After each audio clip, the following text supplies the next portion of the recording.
Jim Longworth, and welcome to another edition of Triad Today. Coming up later on in the show, our infamous roundtable gets together. We'll see what kind of controversies they get into. But between now and then, some great guests and important information coming your way. We'll talk about a partnership between Goodwill and Forsyth Tech that's helping people get jobs. Dave Briggs will be here from High Point Theater to tell you what's coming up at that fine facility. And we'll have another one of our candidate profile interviews with one of the folks running for Congress in the 6th District. All that and much more coming your way. But first, I want to start out learning more about heart failure and having a healthy heart, but we want to hone in on what heart failure is. And so we brought an expert in, and we're really glad she could be with us, a first-time visitor to Triad Today. On my right, Dr. Barbara Pisani. She's a medical director of heart failure, heart transplant, and mechanical circulatory support at Wake Forest Baptist Health. Welcome, Doc. Good to see you. Nice to meet you and see you also. I know you have a lot of titles, but I honed it down into that, so we'll use that for right now. Now, seriously, in sort of a capsulized form, tell me what heart failure is so I make sure I understand it.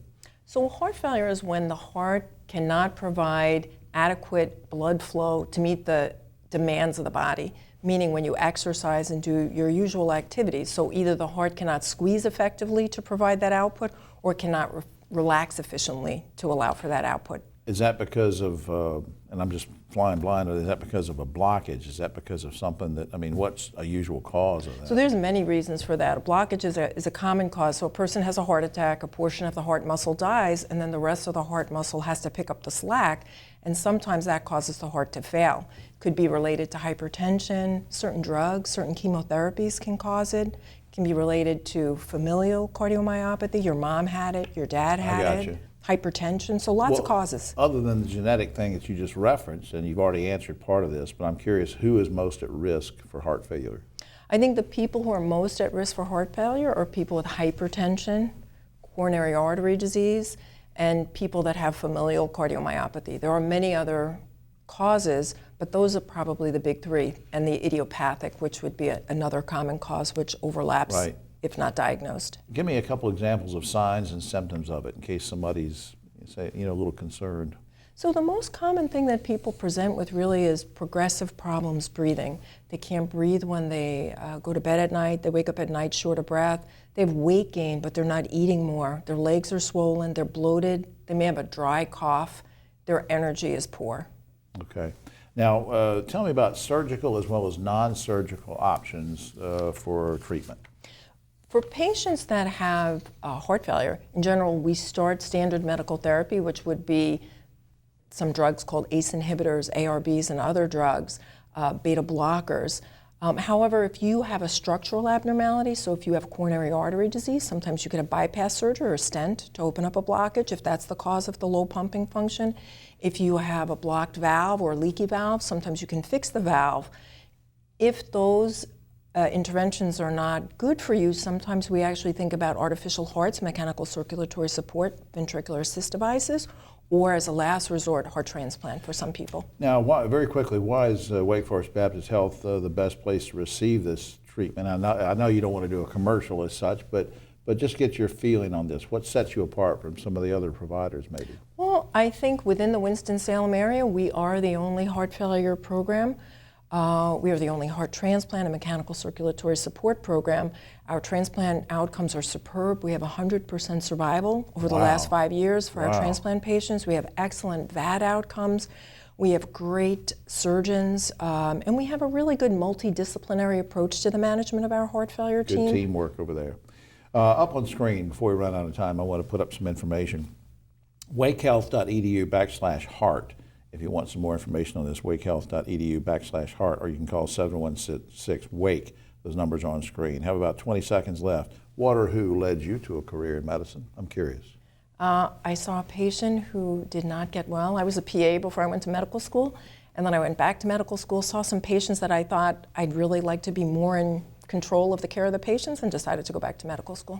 Good for you, and we're glad you did. I am too. And we're glad you're in this area. Thanks, Doc. You're welcome. All right, will you come back sometime? I hope so. All right. We'll be right back after this. Triad Today, and it's time to meet another one of the candidates running in the newly formed 6th Congressional District, which includes Greensboro, High Point, Winston-Salem, all of Guilford, and much of Forsyth. Bruce Davis served in the United States Marine Corps, graduated High Point University, founded the Kid Appeal Learning Center, and served 3 terms on the Guilford County Board of Commissioners. Welcome, Bruce. Good to see you again. Good to see you, Jim.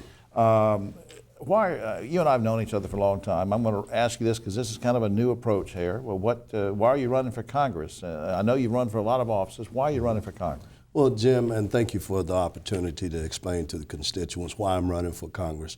First of all, I've served as a county commissioner. I've served on a number of boards in our community, and I've always wanted the opportunity to do more as I work in the political arena. For a larger area. Absolutely. And, of course, this is a brand new area because we used to have at least 2 representatives from this area. Now it's all going to come under one person. What are your priorities in terms of issues and problems that you would want to address when elected? When elected, one of the main issues that we're faced with is affordable housing, of course, which ties into poverty as well within our community. You know, we have roughly 15.7% poverty rate in the newly drawn 6th congressional district. That's right. So that equates to about 144,000 people who are making less than $24,000 a year, a family of 4. That's larger than High Point. So that is certainly a real big issue in this district. So lifting folks out of poverty, that may be through livable wages, that may be through finding greater opportunities for people in the district. Right. And the president sort of hinted the other night that I think it was at a rally or a meeting, said that he would now consider cutting back on Social Security and Medicare. Thoughts? Well, you know, it's Republican thought, as it was said by one Congress member, you want to shrink the size of government to the point that you can drown it in a bathtub. Yeah. So that's the same sentiment. That's the direction that they would like to go. But I think people deserve help, those who need help. And, of course, there are some who may be gaming the system, but that's not the masses of the people. Right. Now, let's talk about veterans for just a second, because you are one. Absolutely. And it's always a concern to you about veteran care. How so? For instance, the other night I was standing outside of my Greensboro office, and a young lady walked by, and she came back again. I knew something was going on, and she stopped. She says, "Hey, I'm a veteran. Can you help me get something to eat?" And I'm like, "What do you mean?" You know. And so I did some questioning to make sure she was truly a veteran, and she was pregnant and homeless. And so when you see people who have served this nation with all that they have, some have given life and limb and so on and so forth, out on the street struggling, it pains me, it really does, and we should be taking better care of our veterans. Let me go to something political rather than substantive. Term limits, for them or against them? I don't see a necessity for term limits by law. I think the constituents will decide when you need to move on or when there's a better choice available. But personally, as a person, I don't believe in staying anywhere too long, which is why I did 3 terms on the county commissioners after doing 20 years in the Marine Corps. Yeah. I feel like there's a time and place for everything. Yeah, so. and do that, and not wear out your welcome, as the old guy once said. There you go. One quick thing before we leave. What about your background and experience will make you an effective congressman? My background that would make me an effective congressman is the fact that I've been able to work across party lines. When we look at the Carolina Field of Honor, I had to work with the Republicans and Democrats on the Guilford County Board of Commissioners. Then I had to come to Forsyth County and work between that board right here in Forsyth County. And we were able to get that land to build the largest Veterans Memorial outside of Washington, D.C. And there are other instances that I can point to that I've been able to work across the line. And that's what we need in Washington, not the fighting, but working together. Breaking that gridlock. Yes. Bruce, thanks for being here and doing this. And I just want to mention to the folks at home your website. Bruce's website is brucefornc.com. brucefornc.com for the radio listening audience. I'll say it again. Now, you can also watch this interview again Saturday, February 29th on ABC 45, and Sunday, March 1st on My 48, when we showcase all 7 candidates running for Congress in the 6th District. These voter education segments are made possible in part by the good folks at Trulight Federal Credit Union. Their website is on screen as well, trulightfcu.org. We'll be right back. Back now on Triad Today, and let's talk about partnerships. And this one is a great one because of the folks that are teamed up together and the folks they help. And it all leads to job training and jobs. Let's talk about it right now. Next to me, our good friend from Goodwill Industries, Tempe Albright, who's been on the show many times before. She's manager of skills training and business development, among other things, at Goodwill Industries of Northwest North Carolina. She brought along a special guest today. Josh Bertram is Director of Technical Skills Programs at Forsyth Tech and many other things. And it would take me an hour to go over all their titles, but the thing is, you help people, and we welcome both of you. Good to see you. Thank you. Tempe, let me start with you. Tell me about this partnership for people that don't know, because I know it's been around for a while, but tell me about the Goodwill / Forsyth Tech partnership. It's over 20 years old, and it's a national model. Other community colleges and Goodwills are looking at us to figure out how do we do this. Because, like I told you before, Josh is like family. Yeah. He's part of the Goodwill family, even though he's with Forsyth Tech. Right. And it's all about us working together with what will help people out the most. And speaking of helping them, Josh, what are some of the classes that Forsyth Tech and Goodwill are offering through this partnership? Anything from medical programs like CNA and pharmacy tech to trade skills programs that include heating and air conditioning, welding, electrical wiring, also customer service type programs like call center training, and even culinary programs. How long do these classes, and maybe I'm using the wrong word, classes, maybe I should say courses, terms, how long would this last if I say, hey, I want to be a technician, or I want to do something, with one of the jobs that you were talking about? Is there a set time that these courses go from? Generally, you can complete one of these programs in less than 2 semesters. Okay. Some of them 1 semester, but several of them are stackable. So a student may start in one program and learn they have interests in something else, and then add on top of that skill, and then they're more marketable. Now, when you are developing these classes, are they based on input from employers where you say, look, this is what they want, so this is what we're going to teach? Yes, they are. They are. Usually we have sort of advisors in the community. Goodwill has a business advisory council. We also work with the Winston-Salem Chamber of Commerce, and it kind of helps craft the classes to what is an industry demand in this area. Tempe, who is eligible to enroll? I mean, is there an age range? Is there do you have to live a certain place? Because I know there are community college all over. Who can enroll? You need to be 18 or above. There are special rules if you're below 18, but general rule 18 and above. And we take anybody. That's great. We do placement tests to make sure that they're going into the right area. Even older guys like me who say, look, I want to change careers, or I want to get back into work. You're going to do that too, right, Josh? Yes. Josh, while I got you there, is there a fee involved in this? And if not, what about scholarships? Or help me on that. Every class has some type of registration fee, and those vary depending on the program. You can find that information at the Forsyth Tech website. That's forsythtech.edu. Okay. Also, Goodwill's website has that information. I'm going to give that I'm going to give that in just a second. But forsythtech.edu. Scholarships available from both sides of the house. So Forsyth Tech has scholarship funding available. Goodwill has scholarship funding, and then a third option is usually something called NC Works. Okay. Which is also housed in their facility. So. All right. Now, Tempe, is there a deadline for enrolling in these classes, or can I just apply at any time during the year, or what happens? Well, the classes are at different times of the year. But my advice is to come in at Goodwill on Mondays before 12:15. We do an orientation. The placement test is given then. Also, information on scholarships. Or if they want to set up with NC Works, they can go down the hall to do that then, All right, too. let me make sure I understand. Is this any Monday I can come in and learn about what's going on? Any Monday except holidays. Okay. Let me put up on screen now, because Josh mentioned websites. Let me start with Goodwill. Goodwill NWNC, which stands for NorthwestNorthCarolina.org. Goodwill NWNC.org. Now, I think the direct line into Tempe, as a matter of fact, is 724-3621. You can get to extension 1328. And then, Josh, you said Forsyth Tech. .edu gives information as well. I'm so proud of what the two of you are doing. You're helping a lot of people. You're getting them trained. You're getting them employed. And what could be better than that? Thanks for doing this. Thank you. It's our pleasure. We'll be right back after this.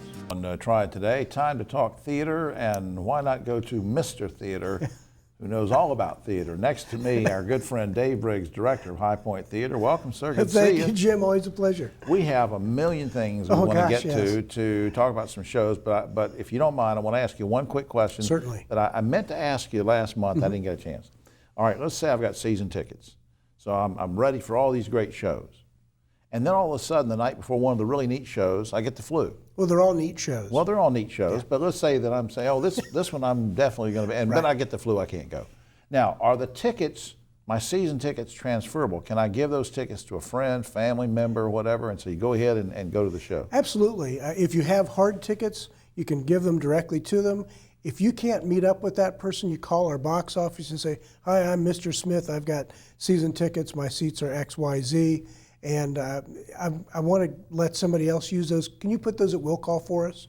We're happy to do Person that. shows up, gets tickets. Person shows up, Well, I gets thought that's what it was. I wanted to Yeah, make sure. yeah. All right, let's go down a list of a whole bunch of shows coming up. Oh, yeah. First one, on February 1st, Triad Has Talent. Triad Has Talent is a fundraiser for the Friends of the High Point Theater. This year we've got 15 acts that made it through to the final. It'll take place at 7 o'clock tonight for the viewing audiences who are watching on Saturday. It's going to be a lot of fun. Some really good talent. Triad Has Talent. Now, on February 4th, We Shall Overcome. We Shall Overcome is a wonderful tribute to Dr. Martin Luther King Jr. It features moments of some of his greatest speeches. It features spirituals, old-time spirituals, modern spirituals, a little bit of jazz, a little rock, a little classical music. So now, is there a choir going to be There's there? a choir behind it, and actually the Penn Griffin School for the Arts Choir will be backing up the show, which will be really interesting. And Wow. it's a Tuesday night, it's at 7:30, which is a little unusual for us, but Damian Sneed is a marvelous performer, and we're very excited about this. All right, now Stephen Dorff is coming on February 14th, and just to not confuse people who might watch TV and said, isn't there another Stephen Dorff, clear that up. Yeah, this is Steve Dorff. He's the father. Stephen Dorff, his son, has a brand new show on Fox Called Deputy. and it's terrific. Yeah. But Steve Dorff is a member of the Songwriters Hall of Fame. He's written for over 400 different performers, everybody from Whitney Houston to Kenny Rogers and everybody in between, Yeah, Celine Dion and so on. Remarkable. One of the things I love about these singer-songwriter types is that they come in and they not just sing the song, but they tell you the story. Why was this created? You know, some songs were written in like 5 minutes. Yeah. Others were written in 5 days. Right. Some were written in 5 That's years. interesting. Steve Dorff, and that's on February 14th, which is Valentine's Day. Valentine's Day. Perfect. All right, perfect Barbara Leica, February 15th. Yeah, Barbara Leica is a find that a young lady that I found in Canada. I didn't find her in Canada, but she was performing there. She won the Sarah Vaughan Award, so she's got this marvelous voice, and she's really got a sassy jazz vibe. And she plays piano and sings, and she's truly remarkable. Once you watch her perform, you're going to buy the CD, but you're going to want to see her again. My wife has a sassy jazz vibe, She too. does That's kinda, a different yeah, thing. yeah. U.S. Air Force Band, February 16th. This is a free concert for us. That's on a Sunday. The U.S. Air Force Band, always a pleasure to have the military bands with us. I have a little twist. What's that about, February 20th? I have a little twist is the New York Gilbert and Sullivan Players, and basically what they've done is they've taken the American musical comedy, which came out of the operetta that Gilbert and Sullivan sort of created, and that's the music, so they got to go back and forth between Gilbert and Sullivan and Oklahoma and some of these other warhorse musicals. And then the Brubeck Quartet, finally, February 21st. Oh yeah, Dave Brubeck actually opened our building in 1975 at the High Point Theater. Chris and his son Dan, Chris and Dan, the two Brubeck sons, Right. have formed a quartet, and it's the Brubeck Brothers Quartet. So they're going to hear a lot of the Dave Brubeck music and a lot of the new music that the Brubeck Brothers put Season together. tickets and individual tickets, are there still some of those available? Absolutely, yeah. We've got most of our seasons still to go here in the second half. That's right. All right, up on the screen, highpointtheater.com, and for the radio listening audience, that has 2 T's, highpointtheater.com, highpointtheater.com, or you can call the box office at 336-887-3001. Please get your tickets to these. You're going to love these events, and the tickets are transferable if you can't make it one night, as we learned earlier in the segment. Dave Briggs, thank you, sir. Thank you, Jim. All right. We'll be right back after this. Today, just about time for the roundtable. Hope you will pick up your copy of Yes Weekly. It's free. It's everywhere. And you can have this copy if you come right through the TV set and get it. Can they do that? I don't think they can do that. But anyway, pick that up. All right, now to the round table on my right, but always the political left, Ogie Overman, the great broadcaster, journalist. Next to him, former sheriff of Guilford County, now mayor of Summerfield, B.J. Barnes. And next to him, Keith Granberry, a man who is the chief speechwriter for B.J.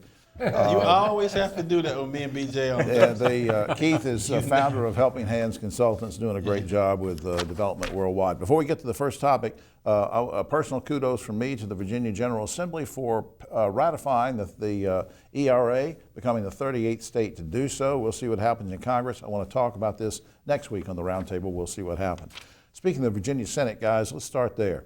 The Virginia Senate has passed a bill that would allow someone to obtain a new birth certificate which reflects the gender they are transitioning to rather than their biological sex. Now, the bill requires the person show proof of having received some treatment for gender transition. Are you okay with that? That's the first question. And if so, is a similar bill likely to pass in North Carolina? Mr. Overman.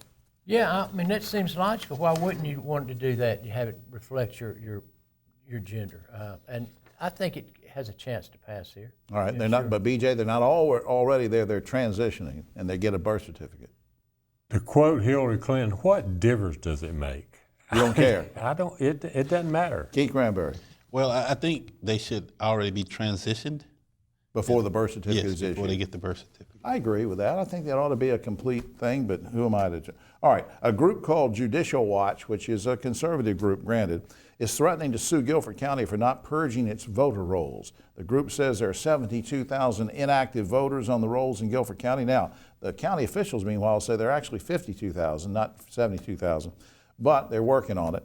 And these are people who haven't voted in the past two elections. Guys, either way, should citizens be removed from the voter rolls because they haven't cast a ballot in recent elections? Ogie. No.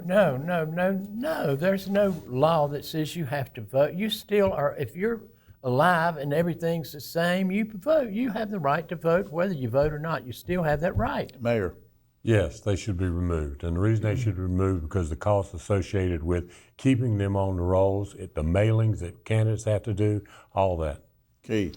Again, what BJ said is just hogwash. Number one, if you're a citizen of the United States and you're able to vote and you're legal to vote, you should be able to vote. That's what's going on all across this country. Let me It's pose- voter purging, and it's wrong and it's unlawful to do that, and that's why people and specifically targeting Hispanics and blacks. That's wrong. I agree. that's I agree. BS. That is not BS. I agree That with is you the on truth. I agree with you on the latter half of that, but let me throw this out to Keith and Ogie. If people aren't voting, they are inactive, they are apathetic, they are not engaged. If you're not engaged, you're not informed, do you want them voting? You still have the right to be a voter regardless of whether Keith. you vote or not. You still have the right. I mean, there are people who are poor, who don't have the technology, and you still have the right. That's why it's the United States. Everyone has the All right. right, let's move. They're right. You can be a fool if you want to be. Well, I don't think they're fools. I don't think they're fools. They're not fools because they don't vote. But they should vote, but sometimes they can't. All right. During the, I want to skip to this. The President Trump wants to revamp the Community Reinvestment Act so that banks who finance improvements to sports stadiums will get a tax break for, quote, helping the poor, unquote. Are you guys okay with this? And how in the heck would putting new seats in a football stadium benefit poor people? Ogie. Well, that's another giveaway to the top 1% of Trump's banker buddies. What they need to do is tell Trump that all those poor people he's helping are basically Mexicans who are gonna. That would change his mind in a. Because he's a little bit prejudiced with that. think? Sheriff, You what do think? what do you think about the tax breaks for the bank, Sheriff? A Trump arrangement is running rampant here. There's no doubt about that. No, there's no problem with that. Let it happen. Let it happen. All right, and the owners of these stadiums are rich, and they're not using their money for it, and the taxpayers are paying for that, and then the banks are getting credit. There's something convoluted about it, Keith. Did you hear BJ? Let it happen. He knows if you're going to put money in the tax breaks, why don't you put it in affordable homes, communities that need it, schools? How It's about there that? already. It's not being used. Instead So of why a we big, have instead of a big video underperforming screen. And Right. All right, a High Point man, now this one gets me. A High Point man accused of kidnapping and raping 5 different women, including one 14-year-old girl, had been held in jail to await trial, but now the trial is going to be delayed till maybe September, so his lawyer got the judge, Judge Todd Burke, to release the man on his own recognizance while they're paying the bond, or they paid the bond. Now, I know you're presumed innocent until proven guilty, but are you guys okay with letting someone roam free who's charged with this many serious crimes, Ogie? I'm not really okay with it, but I tell you, it boils down to the state did not give him a speedy trial. Kept putting it off. His lawyers argued, hey, you're keeping the guy in jail, you're not going to try him. You can't do that. Sheriff, really. you've jailed a lot of people not before. What do you defending the guy. Yeah, what do you think? Bond is not meant to punish, it is meant to make sure they show up for court. Now, in this particular case, I'm hopeful that the judge also required him to be electronically monitored, so at least we know where he is and what he's doing. All right, Keith. Yeah, I think so too. I think you can't keep a person in jail indefinitely without doing something. If he's accused of these horrific crimes, there should have been a speedy trial. This agree. man should have been charged. I agree. On a lighter note, let's finish on a lighter note. Just in time for Valentine's Day, a science center in Great Britain wants you to sponsor one of their cockroaches and name them after one of your ex-girlfriends. Guys, what's the first name of your cockroach? This is for a good cause. I can't answer Okay, that, it's for a Jim. good cause. I'm on good terms with all my ex-girlfriends. I'm not going to BJ, even go this there. is to I help. I agree with Ogie. I've loved all the women that I've been with, and I do not want to disparage them in any way. Keith Cranberry. I got some men I want to call cockroaches. I don't have Yeah, we're not going to name any names, are we, yeah, Keith? we're not going to name any names. All right, well, that's all the cockroach news we have. Oh, except for this. It was just announced that the late Frank Sinatra's gold-seated toilet is going to be sold at auction later this month. No value has been placed on the toilet yet, but bidders are advised to come flush with cash. What'd you think, Ogie? Well, nice. Never mind what you think. Yeah, never mind what.